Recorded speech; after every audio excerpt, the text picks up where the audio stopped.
वो कहते हैं ना कि जैसी करनी वैसी भरनी, इंसान जैसा काम करता है उसे उसका फल भी वैसा ही मिलता है। अगर आपने अच्छे कर्म किए होंगे तो आपको उसका अच्छा फल मिलेगा, और आपने बुरे कर्म किए होंगे तो आपको उसका बुरा फल मिलेगा। अगर किसी के साथ कुछ बुरा होता है तो लोग कहते हैं कि इसने पिछले जन्म में जरूर कुछ बुरा किया होगा, इसलिए ही उसके साथ ऐसा बुरा हुआ। और अगर किसी के साथ कुछ अच्छा होता है तो लोग कहते हैं कि इसने पिछले जन्म में जरूर कुछ अच्छा काम किया होगा, इसलिए ही इसके साथ आज ये अच्छा हुआ। देखा जाए तो आज के जमाने में इंसान को अपने इस जन्म का हिसाब इसी जन्म में चुकाना पड़ता है, क्योंकि पहले भगवान नोटबुक पेन लेकर के हिसाब करते थे, इसलिए उन्हें हिसाब करने में देर लगती थी। आज के जमाने में भगवान के पास भी लैपटॉप आ गया है, तो उन्हें इंसान के कर्म का फल देने में यानी कि हिसाब करने में देरी नहीं लगती है। आज की ये कहानी जैसी करनी वैसी भरनी, मोरल स्टोरी इन हिंदी, भी उसी के बारे में है। एक बार एक व्यक्ति को रास्ते में यमराज मिल जाते हैं। वो व्यक्ति उन्हें पहचान नहीं पाया। यमराज ने उस व्यक्ति से पीने के लिए पानी मांगा। उस व्यक्ति ने बिना कुछ सोचे और बिना एक भी क्षण गवाए यमराज को पानी पिला दिया। पानी पीने के बाद यमराज ने उस व्यक्ति को बता दिया कि वो उसके प्राण लेने के लिए आए हैं, किंतु उस व्यक्ति ने यमराज की प्यास बुझाई है, इसलिए वो उन्हें अपनी किस्मत बदलने का एक मौका देते हैं।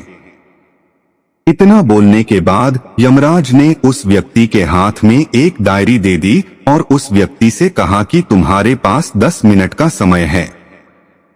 इस डायरी में तुम जो भी लिखोगे वही सच में हो जाएगा, लेकिन ध्यान रखना कि तुम्हारे पास केवल 10 मिनट ही है। उस व्यक्ति ने डायरी खोलकर देखा कि पहले ही पेज पर लिखा था कि उसके दोस्त को लॉटरी निकलने वाली है और वो करोड़पति बनने वाला है। वो व्यक्ति ने वहां लिख दिया कि उसके दोस्त को लॉटरी न निकले। अगले पेज पर लिखा था कि उसका एक रिश्तेदार चुनाव जीतकर मंत्री बनने वाला है। उसने वहां पर लिख दिया कि उसका रिश्तेदार चुनाव हार जाए। इसी तरह वो पेज पलटता रहा और अंत में उसे अपना पेज दिखाई दिया। जैसे ही उसने कुछ लिखने के लिए अपना पेन उठाया कि यमराज ने उस व्यक्ति के हाथ में से डायरी वापस ले ली और कहा, ली वत्स, तुम्हारे 10 मिनट अब खत्म हो गए हैं, अब कुछ भी नहीं हो सकता है।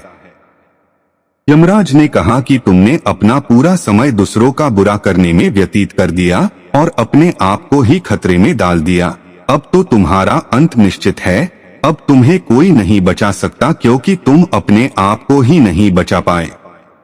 यह सुनकर वो व्यक्ति बहुत ज्यादा पछताता है, लेकिन अब पछताने से कुछ नहीं हो सकता था, क्योंकि अब सुनहरा मौका उसके हाथ से निकल चुका। अगर भगवान ने आपको कोई शक्ति दी है तो कभी किसी का बुरा न सोचे और न ही किसी का बुरा करे। दूसरों का भला करने वाले सदा सुखी और दूसरों का बुरा करने वाले सदा दुखी रहते हैं।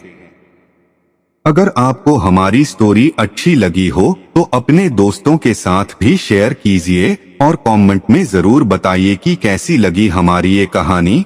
Thanks for watching. Please subscribe my channel.